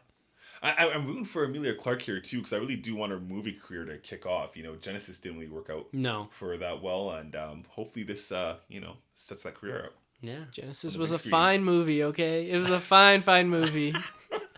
Maybe someday we'll get into that. But for today, we're going to put a pin in all this, and we're going to be discussing Infinity War and Solo in quite a bit of detail in the coming months. We were ramping up towards the end of the MCU retrospective, capping it off with Marvel's Avengers Infinity War. We're having our first 6-month out Star Wars film ever. Probably last time we were going to get 2 Star Wars films this close together in our next standalone film in Solo. So lots to talk about. I'm happy we're getting what looks to be good products, and I'm very, very excited for nerddom going forward here in the next few months.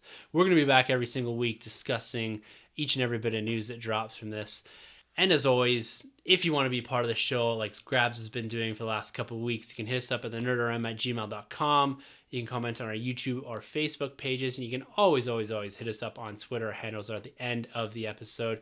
And you can also grab us on thenerdroom.net. Just hit contacts, and that sends an email to us. Do you think that Grabs Granite has his own granite business, and every time we say his name, we're just giving him free promotion? That's pretty much what his name means, right? I really hope so. Like, if it's true, let me know, because I need some new granite. Hey, give yourself a pop here. Anyways, a few things to keep an eye on. One is the Star Wars Commonwealth. Everyone's producing awesome content up until this point.